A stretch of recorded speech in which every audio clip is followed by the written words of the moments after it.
이 시간도 예수 그리스도를 통한 구원의 모습을 성막을 통하여 예표적으로 보여주신 말씀들을 살펴보고자 하는데요. 성령께서 기름 부음의 은혜를 주시어 이 성막에 숨겨진 그리스도를 통한 구원, 또 그리스도 안에서 우리가 받은 복된 구원의 현실을 말씀을 잘 깨닫고 그 말씀대로 순종하는 은혜 우리 모두에게 베풀어 주시기를 바랍니다.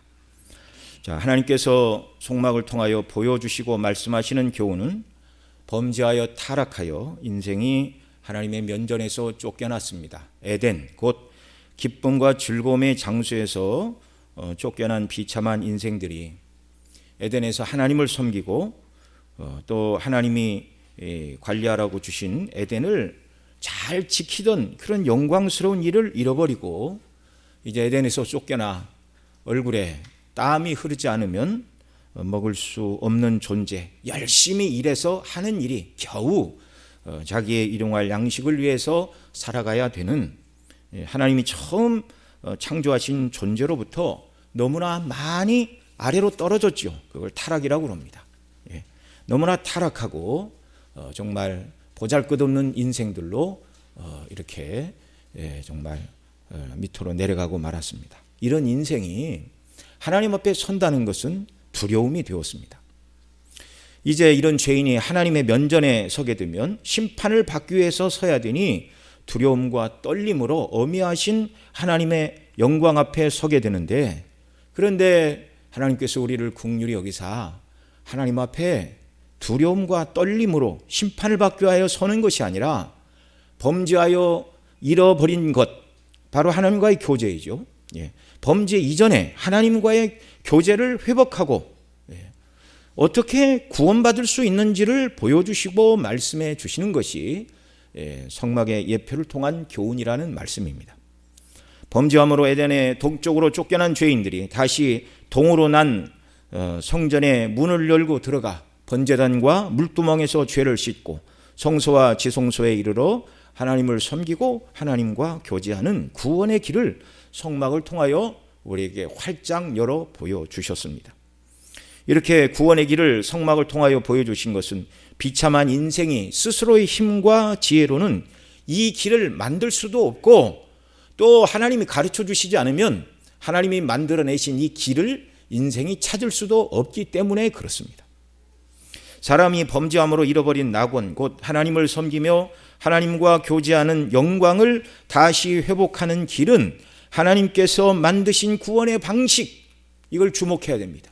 그게 그리스도를 통한 구원인데 구약시대는 성막의 모형을 통하여 이걸 보여주셨다는 것을 우리가 알아야 되고 또 이것을 믿어야 하는 것입니다. 하나님의 구원의 방식은 죄인을 대속하신 예수 그리스도를 통한 구원뿐입니다. 참 사람이시고 참 하나님이신 예수님께서 이루신 의와 대속의 십자가의 복음으로만 구원을 받을 수가 있습니다.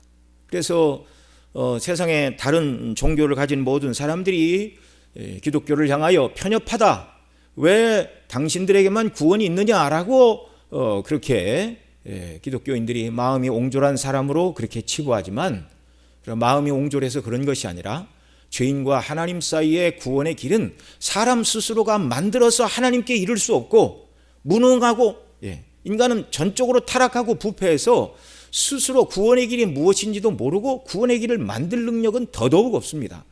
그래서 하나님께서 하나님과 잃어버린 교제를 회복하게 하고 하나님의 면전에서는 구원의 복을 주시기 위하여 구원은 하나님 편에서 시작하신 것입니다. 그것이 바로 하나님께서 그 아들을 사람의 몸을 입고 이 땅에 보내서 영원한 참 사람이시고 참 하나님이신 그분이 우리의 모든 죄값을 담당하시고 우리 대신 의를 다 이루게 하신 이 십자가의 복음만이 오직 유일한 구원의 길이기 때문에 오직 교회 안에서 증거되는 십자가의 복음을 통해서만 구원을 받게 된다. 성경에 따라서 이렇게 증거하는 것이지 결코 다른 종교들을 무시해서도 아니고 편협해서도 아니라는 사실을 우리는 분명히 알아야 됩니다. 그래서 누가 그런 얘기를 하면 참 좋은 말씀이나, 그러나 성경에서는 구원의 길은 하나라고 분명히 말씀합니다. 우리가 하나님 앞에 죄인이고 하나님이 용서하시는 길을 그리스도를 통해서 열어주셨다는 사실을 분명하게 우리가 알고 또 증거를 해야 하는 것입니다. 그래서 이 복음만이 참된 지혜입니다. 사도 바울은 고린도전서 2장 6절로 7절에서 복음이 하나님의 참된 지혜라는 것을 이렇게 말하였는데요. 그러나 우리가 온전한 자들 중에 지혜를 말하노니 이는 세상의 지혜가 아니요 또 이 세상에 없어질 관원의 지혜도 아니요. 7절 같이 읽습니다. 오직 비밀한 가운데 있는 하나님의 지혜를 말하는 것이니 곧 감추었던 것인데 하나님이 우리의 영광을 위하사 만세전에 미리 정하신 것이라. 아멘. 자, 여기 바울 사도는 복음을 하나님의 지혜라고 표현하는데 왜 복음이 지혜입니까? 그것은 지혜가 사람으로 하여금 최고의 목적을 달성하기 위하여 최고의 수단을 사용하도록 이끌기 때문에 그런 것이죠. 최고의 목적이 뭐죠? 인생 최고의 목적은 죄사함 받고 구원에 이르는 것입니다. 그런 사람만이 하나님을 영화롭게 하고 하나님을 즐거워할 수 있는 것이죠. 바로 그 최고의 목적에 이르는 최고의 방식, 예수 그리스도께서 십자가에서 이루신 대속의 구원을 믿는 것. 그래서 복음이 참된 지혜라고 사도는 말씀하고 있는 것입니다. 오늘 성막을 통하여 보여주시고 있는 그리스도 안에 있는 구원의 모습들을 살펴볼 때 정말 우리에게 주신 구원의 모습을 우리가 확인하며 기뻐하고 즐거워하고 감사하며 하나님께서 우리를 새로운 피조물로 만드신 그 모습을 우리가 이 땅에서 닮아가고 성취하는 이런 역사들이 우리에게 있기를 바랍니다. 오늘은 성막을 통하여 보여주신 예수 그리스도를 통한 구원의 예표를 살펴보되 오늘 우리가 읽은 출애굽기 26장 15절로 30절에서 말하는 성막을 위하여 조각목으로 널판을 만들고 그 널판 아래 은받침을 이렇게 만들어 받치고 그 다음에 남편 북편 서편에 그 연결된 모든 널판들을 이제 뒤에서 연결하는 띠를 만들라라는 말씀을 우리가 살펴보면서 성경을 통하여 주시는 교훈을 우리가 받고자 합니다. 지난 시간에는 우리가 앙장을 덮는 성막을 덮는 앙장과 덮개들을 살펴보았는데 그 앙장과 덮개로 덮어야 되는 성막의 뼈대에 관한 말씀이 오늘 우리가 읽은 출애굽기 26장 15절로 30절의 말씀입니다. 여러분 오늘날도 장막고 텐트를 치려면 기둥이 있어야 됩니다. 옛날에는 기둥을 안에 세우고 보통 텐트를 쳤고 오늘날 가족용 그런 텐트들은 이제 천막 바깥쪽에 이렇게 프레임들이 들어가서 그 천막이 밑으로 이렇게 늘어지지 않도록 그래서 반드시 장막고 천막을 치기 위해서는 기둥이 있어야 하는 것입니다. 자, 먼저 성막의 뼈대가 되는 널판을 만들라고 하셨는데요. 오늘 본문 15절로 17절 말씀 우리 한번 같이 더 읽겠습니다. 너는 조각목으로 성막을 위하여 널판을 만들어 세우되 각 판의 장은 10규빗, 광은 1규빗 반으로 하고 각 판에 2촉씩 내어 서로 연하게 하되 너는 성막 널판을 다 그와 같이 하라 이렇게 말씀하셨습니다. 먼저 이 널판을 만드는 재료는 무엇이었습니까? 조각목과 금으로 만들라고 하십니다. 자, 이 널판의 규격은 어떻게 되지요? 장 곧 길이가 10규빗이고 광 곧 옆으로의 넓이가 1.5규빗, 한 규빗 반으로 하라 이렇게 말씀하셨습니다. 여기 널판이란 말이 히브리어에서는 케라쉼인데요. 영어 성경 NIV에서는 프레임으로 번역을 하였습니다. 그러니까 이제 바깥 뼈대를 프레임이라고 이렇게 얘기를 하죠. 그리고 킹 제임스 버전에서는 보드로 번역을 했습니다. 판판한 나무 판자라는 말입니다. 자, 널판의 재료가 되는 조각목을 NIV에서는 아카시아 나무로, 킹 제임스 버전에서는 시띠 나무로 번역을 했는데 바로 광야의 아카시아 나무과 이 시띠 나무로 만약에 판판한 보드를 만들려고 한다면 이 최소한 넓이가 1.5규빗, 한 규빗이 45에서 50cm입니다. 그러니까 1.5규빗은 적게 잡아도 67에서 75cm가 되어야 되는데 광야의 시띠 나무는 그렇게 크게 자라는 나무가 아니라고 그럽니다.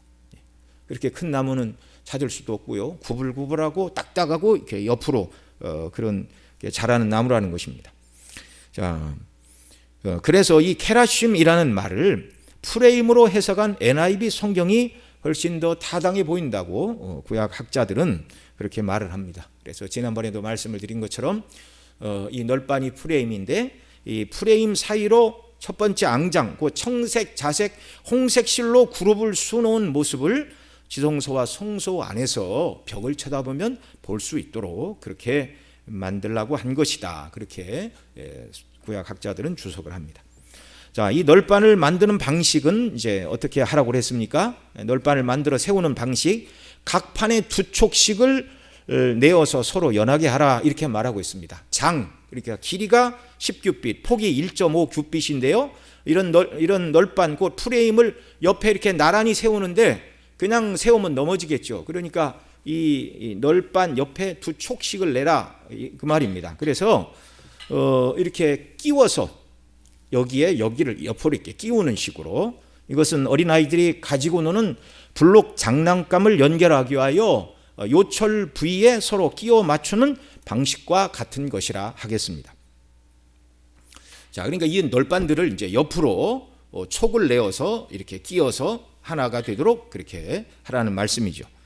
이 전체 널판의 수는 몇 개로 하라고 그러셨죠? 18절, 20절, 그리고 22절로 24절 말씀 우리 또 함께 같이 읽습니다. 너는 성막을 위하여 널판을 만들되 남편을 위하여 널판 20을 만들고, 20절 성막 다른 편 곧 그 북편을 위하여도 널판 20로 하고, 22절 성막 뒤 곧 그 서편을 위하여는 널판 6을 만들고, 그 아래에서부터 위까지 각기 2겹 두께로 하여 윗꼬리에 이르게 하고 두 모퉁이 편을 다 그리하며. 23절은 그냥 넘어갔네요. 23절 성막 뒤 두 모퉁이 편을 위하여는 널판 2를 만들되. 자, 이 널판 곧 프레임을 만들되 18절에서는 남편 벽을 세우기 위하여 20개, 20절에서는 북편 벽을 위하여 20개, 그리고 22절에서는 서편 곧 서편은 지성소가 위치한 성막 뒤편을 말하죠. 6개의 널판을 만들고, 23절에 보면 성막 뒤 모퉁이 양쪽 하에 널판 하나씩 2개를 덧대어 기둥의 역할을 하도록 그렇게 하라 이렇게 말씀해 주셨습니다. 그리고 24절에서는 2겹의 모퉁이 널판을 이렇게 2겹으로 대서 튼튼하게 기둥으로 이렇게 흔들리지 않도록 그렇게 하라는 것이죠. 그러면 총 널판의 수가 남편에 20, 북편에 20, 서편에 6개, 그리고 양편에 하나씩 2개를 더하라 하셨으니 총 널판의 개수는 48개가 되겠습니다. 자, 동편 얘기가 쑥 빠졌죠. 동편은 성막을 들어오는 출입문이 되겠습니다. 그래서 그 출입문을 막을 수는 없죠. 오늘 본문 뒤에 있는 37절에 보면 문장 곧 성소에 들어오는 문장을 고정하기 위하여 기둥 5을 만들어서 금으로 싸고 그 위에 갈고리를 걸어 성소에 문이 되는 문장을 달라고 하셨습니다. 그러니까 남편, 북편, 서편은 이런 널판 프레임으로 되어 있고, 그 다음에 문이 되는 이 동편에는 이제 기둥 5개를 세우고 거기에 이제 문장의 커튼을 달라 이렇게 말씀하신 것이죠. 자, 크게 두 번째로 이 널판들을 세우기 위하여 은받침을 만들라고 하셨습니다. 이 성막의 기둥이 되는 널판들을 고정하되 맨바닥 위에 그냥 세우거나 또는 땅을 파고 기둥을 심고 이렇게 성막을 세우는 방식이 아니라 평평한 바닥에 은받침을 만들어 놓고 그 은받침 위에 이 프레임들을 고정하라는 말씀이죠. 자, 널판을 고정하는 은받침은 몇 개를 만들라고 하셨습니까? 19절, 21절, 25절에 이렇게 말합니다. 19절 같이 읽습니다. 20 널판 아래 은받침 40을 만들지니 이 널판 아래에도 그 두 촉을 위하여 두 받침을 만들고 저 널판 아래에도 그 두 촉을 위하여 두 받침을 만들지며. 21절 은받침 40을 이 판 아래에도 두 받침 저 널판 아래에도 두 받침으로 하며. 25절 그 8 널판에는 은받침이 16이니 이 판 아래에도 두 받침이요 저 판 아래에도 두 받침이니라. 한 널판당 받침이 2개씩. 앞서 남편의 널판이 20개, 북편에 20개, 서편에 6개, 기둥 역할을 하는 2개를 더하여 총 48개라고 말씀을 드렸는데요. 널판 한 개당 은받침이 2개씩이니 이 48개의 널판을 고정하기 위한 은받침은 96개가 되겠습니다. 이 은받침을 널판에 이제 고정하는 방식은 무엇이죠? 19절 한 번 더 읽습니다. 이 널판 아래에도 두 촉을 위하여 두 받침을 만들고 저 널판 아래에도 그 두 촉을 위하여 두 받침을 만들지며 이렇게 말씀하시는데요. 앞서 17절에서는 널판과 널판을 연결하게 하여 옆에 두 촉을 내서 널판과 널판끼리 이렇게 고정하라고 라는 말씀이 17절에 있었는데, 여기 19절에서는 은받침의 이 널판들을 고정하기 위하여 이 널판 맨 아래에 두 촉을 만들어 그리고 그 촉 아래에다가 은받침에 홈을 만들고 거기에 끼워서 이렇게 견고히 세우도록 이런 방식입니다. 참 하나님께서 얼마나 세세하게 하나하나를 이렇게 말씀을 하시는지 모릅니다. 자, 여기서 우리는 알 수 없고 모세만 알 수 있는 부분들도 있습니다. 바로 널판의 두께는 얼마로 하라고 그랬는지 그 말씀이 없어요. 널판의 두께는 얼마인지 알 수가 없습니다. 또 은받침에 96개를 만들라고 하셨지 크기와 무게에 대해서도 우리는 알 수가 없습니다. 그런데 이 모든 것을 모세는 알 수 있었어요. 왜냐하면 오늘 본문 30절이 말하는 대로 이 모든 것을 산에서 너에게 보인 식양대로 하라 그렇게 말씀하셨잖아요. 너는 산에서 보인 식양대로 성막을 세울지니라. 눈으로 보게 하셨고 그걸 말씀으로 다시 설명해 주신 것입니다. 그래서 오늘날 사람들이 그림으로나 또는 실제 모형으로 만든 그런 성막의 모형들이 하나님께서 모세에게 만들라고 하신 것과는 다르다는 것을 알아야 됩니다. 그룹으로 수놓으라고 그랬는데 그 수놓은 그룹의 크기, 그룹의 그 숫자 이런 건 우리가 전혀 알 수가 없는 것이죠. 그러니 우리가 사람이 만든 그림이나 모형에 크게 집착할 필요는 없다는 것입니다. 그 다음 크게 세 번째로 이 은받침 위에 널판끼리 이렇게 고정하라고 하셨는데요. 널판끼리 옆으로 고정을 하고 촉을 내어서 밑으로는 은받침에 촉을 내어서 고정하라 하셨는데 그걸로 끝이 아니라 그 널판들 뒤로 이제 띠를 두르라. 그러니까 다른 말로는 가로다지 그렇게 말하는데요. 이 가로다지를 만들어서 전체 그 널판 프레임이 흔들리지 않도록 견고히 고정시키라 이렇게 말씀합니다. 자, 이 널판을 고정하기 위한 띠의 개수는 몇 개를 만들라고 하셨는가? 26절로 28절 말씀 우리 같이 읽습니다. 너는 조각목으로 띠를 만들지니 성막 2편 널판을 위하여 5이요 성막 저편 널판을 위하여 5이요 성막 뒤 곧 서편 널판을 위하여 5이며 널판 가운데 있는 중간 띠는 이 끝에서 저 끝에 미치게 하고 이렇게 말씀합니다. 26절에서는 성막 2편 널판 곧 남쪽 널판을 고정하기 위하여 가로다지를 위로부터 하나 둘 셋 넷 5개를 만들라. 그 다음에 27절에서는 성막 저편 곧 북쪽 널판을 고정하기 위하여 역시 띠 가로다지를 5개를 만들라. 성막 뒤편 서쪽을 위해서도 역시 5개를 만들고 그 다음에 이 중간에 있는 띠는 처음부터 끝까지 연결하라 이렇게 말씀하셨는데 이게 무슨 뜻인지 잘 모릅니다. 자, 그러니까 방위로 하면 남쪽, 북쪽, 서쪽에 각각 5개의 띠를 전부 15개의 띠 곧 가로다지를 만들어 고정시켜서 성막의 이 기둥들이 흔들리지 않도록 견고하게 하라는 말씀이죠. 자, 이 띠들을 어떻게 고정해야 됐습니까? 29절 같이 읽습니다. 그 널판들을 금으로 싸고 그 널판들의 띠를 꿰일 금고리를 만들고 그 띠를 금으로 싸라 이렇게 말합니다. 그러니까 널판들의 띠를 꿰일 금고리를 만들라. 그러니까 그 널판들을 이렇게 널판들을 꿰일 띠를 이제 조각목으로 만들고 그것을 금으로 싸고 그 다음에 이제 그 널판들 뒤에 금고리를 만들고 그 다음에 이제 거기다 이렇게 꼽도록 그렇게 해서 성막 전체에 그런 틀이 흔들리지 않도록 고정시키라 이렇게 말씀을 한 것입니다. 자, 상당히 건축에 관한 얘기라 좀 흥미가 없을 수도 있는데요. 이것이 오늘 본문에 대한 대략적인 설명입니다.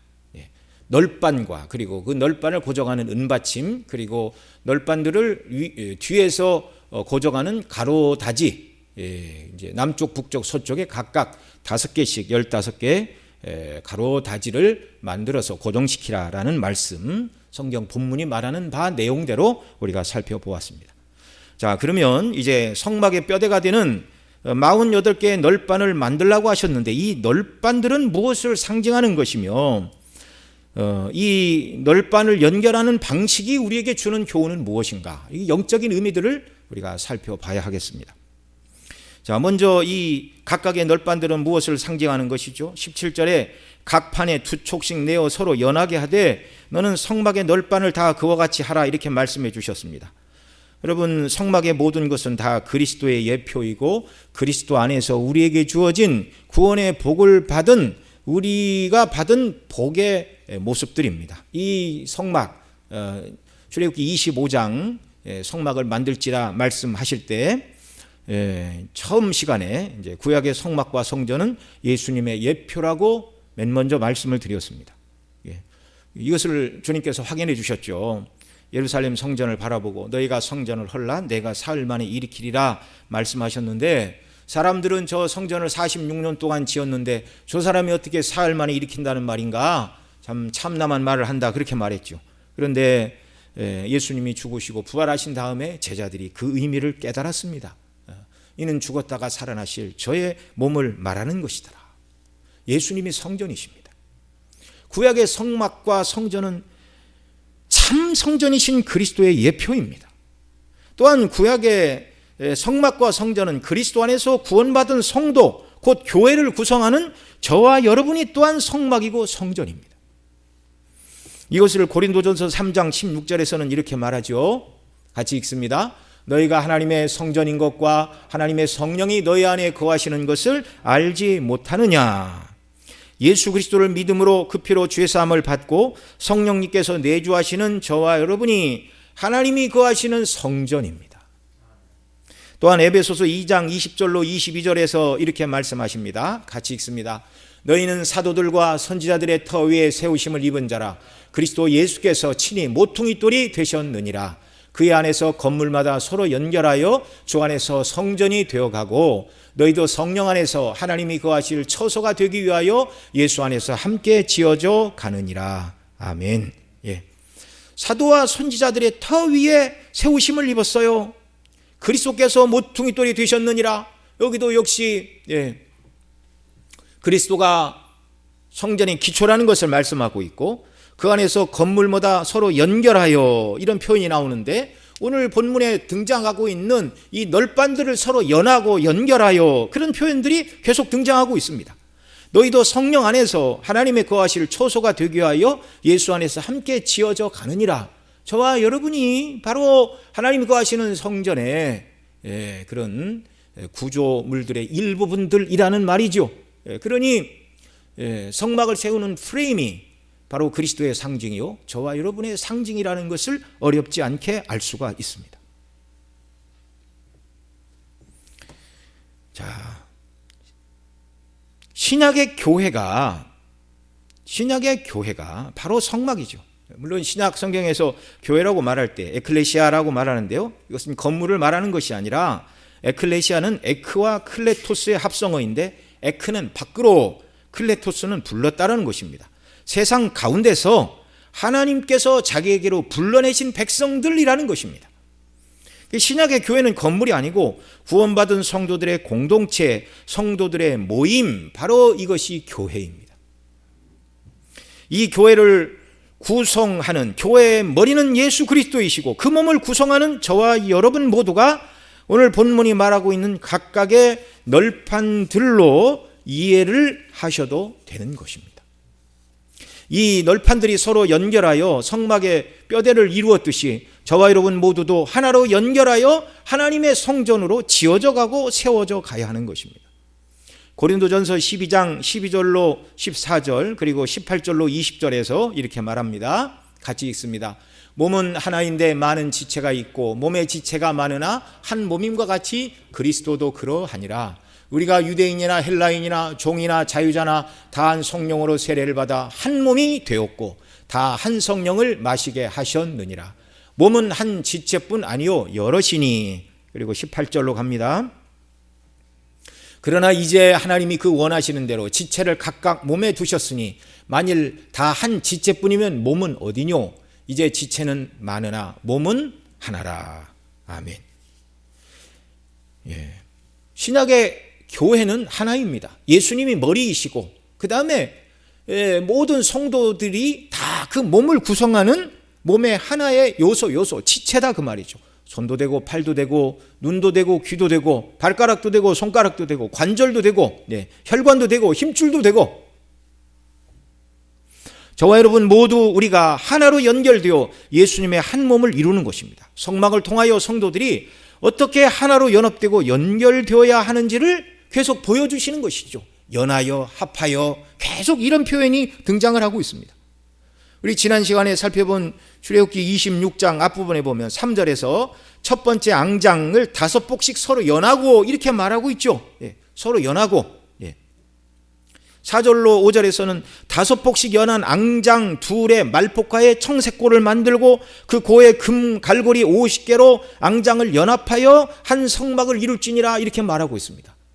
그러니까 이 성막의 뼈대가 되는 이런 널판도 서로 연하고 합해야 되고 그 다음에 그 위에 씌우는 그 성막의 앙장과 모든 덮개들도 다 연하고 합하여 하나가 되는 것입니다. 오늘 본문 17절 각 판에 2촉씩 내어서 서로 연결하라고 하셨고 또 그 19절에서는 은받침 아래에도 2촉을 내어 고정하라고 하셨는데요. 여기 2촉씩으로 번역된 히브리어는 슈테 야토드라는 말인데 슈테는 둘이라는 말이고 야도트는 야드의 복수형인데 이 야드는 바로 사람의 손을 말합니다. 그러니까 각 판은 송도요. 2촉은 판끼리 2촉을 내 연결하는 것은 마치 그림 언어로 얘기를 하자면 성도들이 두 손을 펴서 양쪽으로 서로를 맞잡는 모습이고요. 그 다음에 아래로 2촉을 내라는 것은 정말 그 은받침에 두 다리를 고정하고 견고히 서라는 것입니다. 또 26절에 보면 성막 2편 널판을 위하여 5이요. 가로다지를 말할 때 2편 남쪽에 모든 널판들을 2편 널판이라 표현하고요. 27절에서는 성막 저편 널판을 위하여 북쪽에 있는 그 20개의 널판들을 다 저편 널판이라 이렇게 말하는데 거기를 위하여 5, 또 성막 뒤 서편 널판을 위하여 5이라고 말하고 있는데 여기서 말하는 2편 저편 서편의 편이라는 히브리어가 첼라라는 단어인데 이 단어가 창세기 2장 21절로 22절에서 하나님께서 하와를 만드실 때 사용하신 재료인 아담의 갈빗대를 이르는 단어입니다. 그러니까 이 성막의 모든 프레임을 하나님께서는 이제 갈빗대처럼 그렇게 표현을 하신 것이죠. 이것은 성도 개개인 모두가 주님의 몸을 이루는 구성품이라는 것입니다. 26장 앞에 3절에 보면 앙장 5폭을 서로 연하여라는 그 연하여라는 표현이 히브리어로 이샤엘 아호타흐라고 지난번에 말씀을 드렸는데요. 이샤는 여자, 엘은 향하여, 아호타흐는 자매. 그래서 이 연하다라는 말이 문자적으로 여자가 그 자매에게로 향하다 그런 뜻이었습니다. 각 5폭의 그룹을 수놓은 앙장을 각각의 여성형으로 표현하고 있습니다. 자매가 자매를 향하여 얼굴을 마주대하라 그런 뜻이었다는 말이죠. 그 다음에 성막의 뼈대를 이루는 널판들이 야드가 손이라고 말씀을 드렸죠. 그 촉이라는 말이 서로가 손을 뻗어서 형제와 형제를 손으로 맞잡는 모습입니다. 얼굴 대 얼굴을 대하고 손과 손을 마주 잡고 하나의 건물로 세워져 가는 모습. 이 널판을 세교하여 은으로 은받침을 만들라고 하셨는데요. 이 은받침은 무엇의 상징입니까? 아더핑크는 이 은받침은 성막의 기초인데 그리스도의 구속과 그 구속을 가능하게 한 속전이라 이렇게 말하였습니다. 여러분 성경에서 금을 말할 때는 믿음이요 하나님의 신성과 왕권을 상징하는 것이지만 그러나 성경에서 은은 대부분이 대속의 값을 지불하는 속전으로 사용이 되었습니다. 그 예가 창세기 23장에 보면 아브라함이 그 아래 사레가 죽었을 때 장사 지내기 위하여 해쪽 속 에브론에게 은 400세겔을 값을 치르고 막벨라 굴을 사서 그 굴에 사례를 장사 지냈습니다. 또 창세기 37장에 보면 야곱의 아들 요셉은 형들의 미움을 받아 미디안 상고 곧 이스마엘 사람들에게 얼마에 팔려갔습니까? 은 20에 팔려갔습니다. 출애굽기 30장 12절로 16절에 보면 회막에서 봉사하는 일을 위하여 필요한 경비를 하나님이 내라고 그러셨는데 20세 이상으로 계수함을 받은 사람마다 은 3개를 속전으로 내라고 말씀하십니다. 출애굽기 30장 12절 이하의 말씀 우리 같이 보겠습니다. 내가 이스라엘 자손의 수요를 따라 조사할 때 조사받은 각 사람은 그 생명의 속전을 여호와께 드릴지니 이는 그 계수할 때에 그들 중에 온역이 없게 하려 함이라. 무릇 계수 중에 드는 자마다 성소의 세겔대로 반세겔을 낼지니 이 반세겔은 은입니다. 은을 당시 이렇게 화폐로 사용되던 은 한 세겔, 그 반세겔 이걸 말하는 것입니다. 자, 한 세겔은 20게라라. 그 반세겔을 여호와께 드릴지며 무릇 계수 중에 드는 자고 20세 이상 된 자가 여호와께 드리되 너희 생명을 속하기 위하여 여호와께 드릴 때 부자라고 반세겔에서 더 내지 말고 가난한 자라고 덜 내지 말고 너는 이스라엘 자손에게 속전을 취하여 회막의 봉사 때 쓰게 하라. 이것이 여호와 앞에서 이스라엘 자손의 기념이 되어서 너희 생명을 속하리라. 너희를 구원하신 생명의 값이다 그 말이죠. 속전입니다. 돈을 내고 값을 지불하여 생명을 하나님 구원해 주신 생명의 값을 내라는 것이죠. 그래서 부자라고 반세겔 더 내지 말고 가난하다고 반세겔에 미치지 못하는 돈을 내서도 안 되고 똑같이 속전을 위한 세겔이니까 반세겔을 공평하게 내도록 이렇게 말씀을 하신 것입니다. 여러분 예수님도 은 30에 유대인들에게 팔려 넘겨줬고 십자가에 달리사 우리 죄값을 담당하시기 위하여 못 박히시고 피 흘려 죽으심으로 저와 여러분을 대속해 주셨습니다. 은은 대속의 값이라는 말입니다. 바로 교회는 그리스도의 대속의 기초 위에 서는 것입니다. 예수님의 죽으심이 나를 위한 것임을 믿는 사람이 성도요, 그 사람이 교회의 구성원이 되는 것입니다. 그리스도가 나를 위해 죽으셨다는 것을 믿지 않는 사람은요, 하나님을 모신 성전이 될 수가 없는 것입니다. 앞서 살펴본 에베소서 2장 20절에 너희는 사도들과 선지자들의 터 위에 세우심을 입은 자라 그리스도 예수께서 친히 모퉁이 돌이 되셨느니라 이렇게 말씀하였는데요, 교회의 터는 사도와 교회는 어디에 세워지는가? 사도와 선지자들의 터가 뭡니까? 그들이 전한 복음입니다. 곧 그리스도 예수가 교회의 시작을 알리는 모퉁이 돌이 되시고 교회의 기초도 우리 주 예수 그리스도예요. 그리스도의 복음이 기초라는 말입니다. 구약의 모든 성막의 프레임이 은받침, 우리를 대속하신 대속의 값을 치르신 것을 상징하는 은받침 이외의 기둥들, 성도들이 세워져야 되는 것, 이게 다 신약과 구약이 영적으로 흐르는 그런 교훈이 다 같은 것이죠.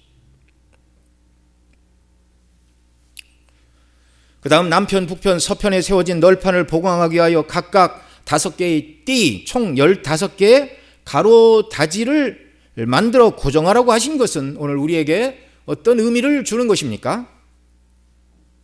15개의 띠, 곧 15개의 가로다지는 성막의 널판, 곧 골격을 튼튼하게 붙잡아주는 역할을 하는 띠입니다. 성막의 널판이 그리스도 안에 있는 우리 성도들, 저와 여러분이라고 말씀을 드렸는데, 어떻게 해야 주님 안에 있는 교회, 곧 성도들이 한 몸이 되고 더 견고하게 연합할 수 있을까요? 그것은 우리가 가로다지로 띠를 둘러야 하는 것입니다. 골로새 3장 14절에 이렇게 말합니다. 이 모든 것 위에 사랑을 더하라. 이는 온전하게 매는 띠니라. 사도 바울은 여기 골로새 3장 14절에서 모든 것 위에 사랑을 더하라. 이는 온전하게 매는 띠니라 그렇게 말하는데, 이 말씀을 하기 앞서 13절에서 용서를 말한 다음에 사랑을 더하라. 이게 온전하게 매는 띠다 이렇게 말합니다. 온전하게 매는 띠는 사랑만 더하는 것이 아니라 앞에 용서까지 포함되는 것입니다. 용서하고 사랑해야 온전하게 매는 띠가 된다는 것입니다. 사도는 사랑을 말하되 추상적으로 말하지 않고 형제 허물을 용서하고 그 위에 사랑을 더하는 것, 이게 성도가 그리스도의 한 몸을 이루는 자들로 견고히 세워져가는 띠라는 것입니다. 여러분, 혹시 우리 가운데 가정에서, 직장에서 또는 교회 성도 가운데 나를 곤란하게 한 사람이라 생각하여 혹시 미워하고 있지는 않습니까? 그 미워한 사람, 허물이 있는 사람을 용서하지 않으신 분들이 계십니까? 용서하시기 바랍니다. 사랑하시기 바랍니다. 이게 사랑으로 매는 사랑의 띠요. 그렇게 해야 주님의 몸된 교회가 하나가 되고 견고히 되고 주님이 원하시는 교회의 모습으로 세워져 가는 줄 믿으시기 바랍니다.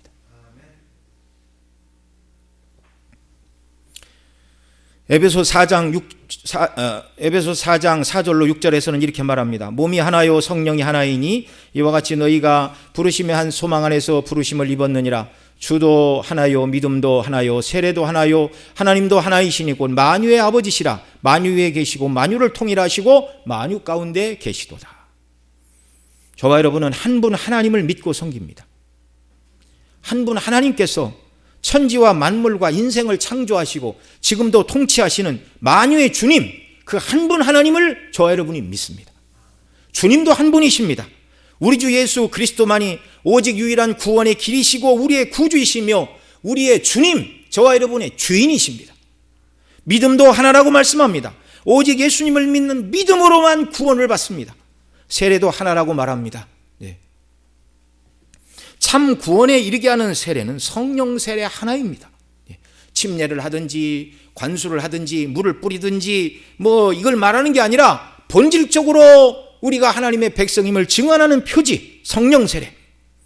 또 부르심의 소망도 하나라고 말씀하고 있는데요.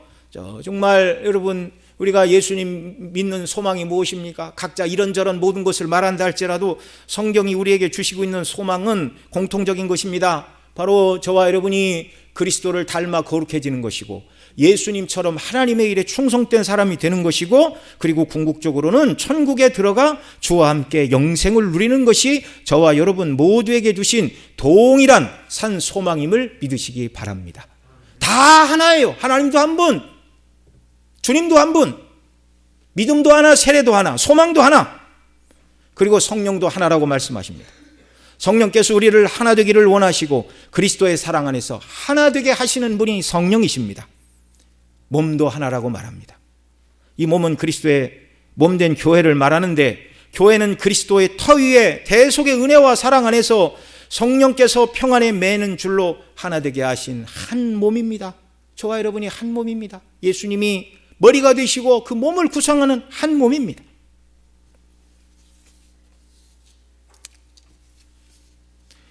말씀을 정리합니다.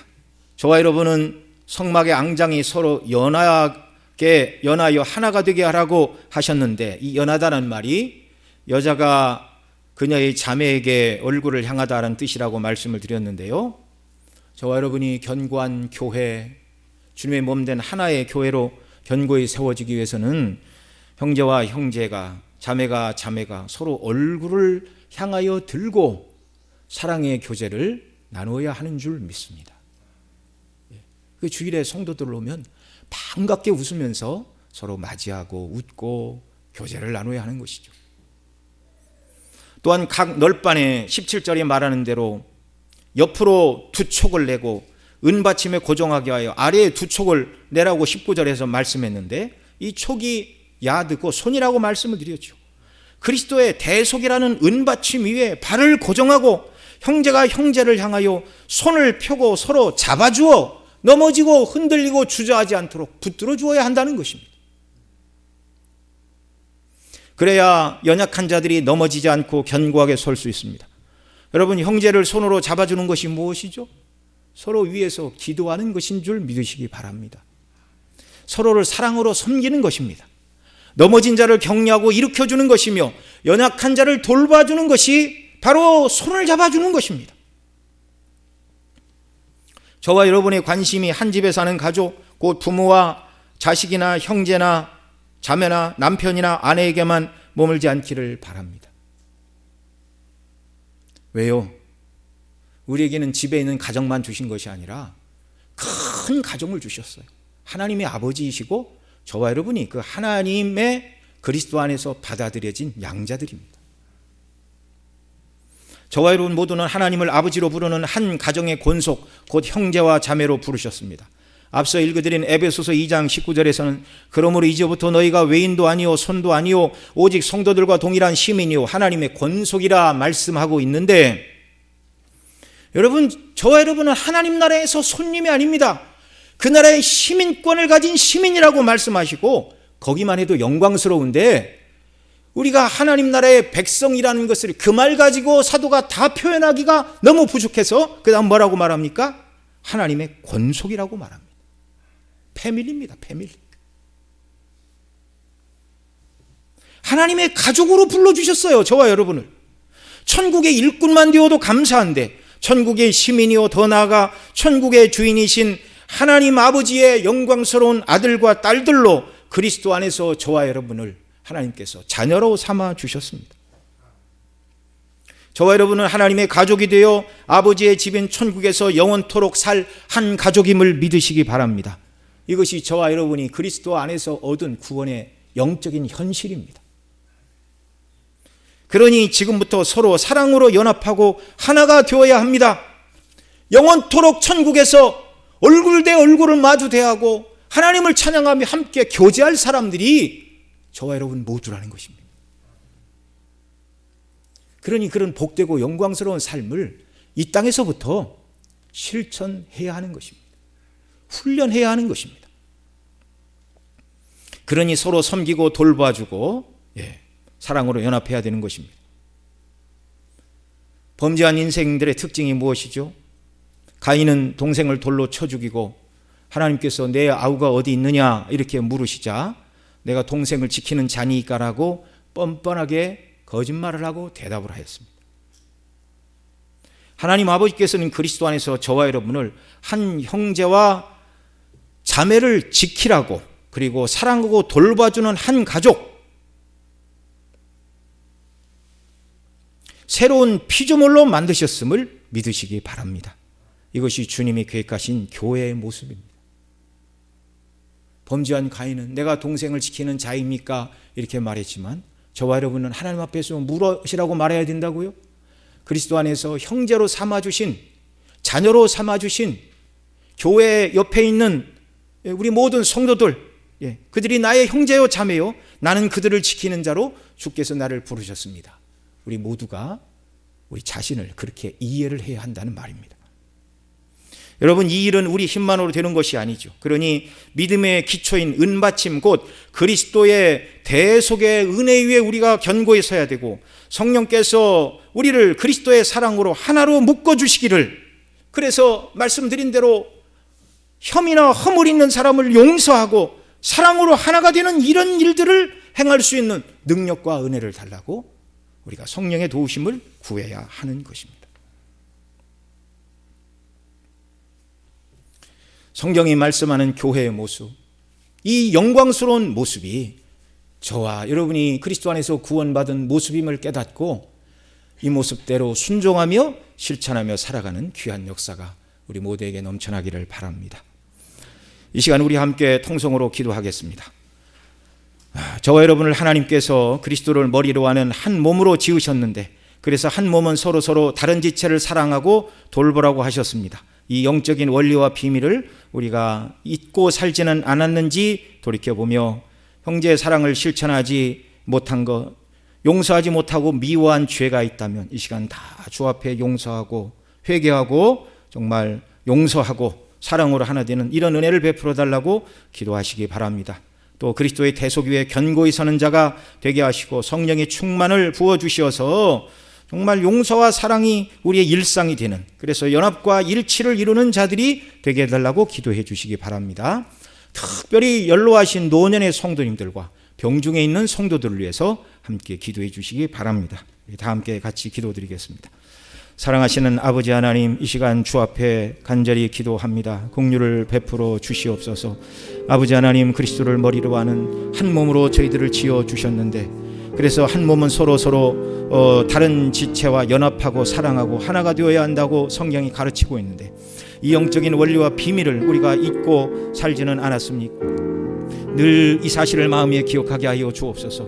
하나님 아버지, 그리스도의 대속의 견고한 터 위에 견고히 서는 자가 되게 하시고 주의 사랑으로 형제를 손잡아주는 자들 되게 하여 주옵소서. 사랑의 띠로 매는 자들이 되게 하여 주옵소서.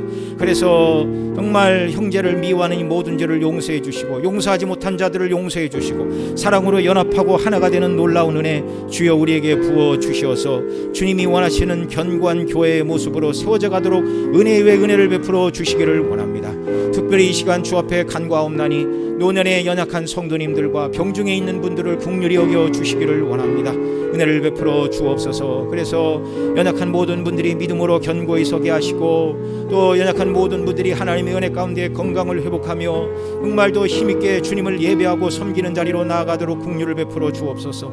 인생길을 살아가다가 어려운 고비와 풍랑을 만난 성도들이 있습니까? 긍휼히 여겨 주시고 하나님 아버지 긍휼을 베풀어 주시기를 원하옵고 우리가 연약한 자들에게 손을 내밀어 주의 사랑을 나타내고 실천하는 일에 게으른 자들이 되지 않도록 긍휼과 사랑과 은혜를 우리 가운데 베풀어 주시옵소서. 이 모든 말씀 우리 구주 예수님의 이름으로 기도드리옵나이다.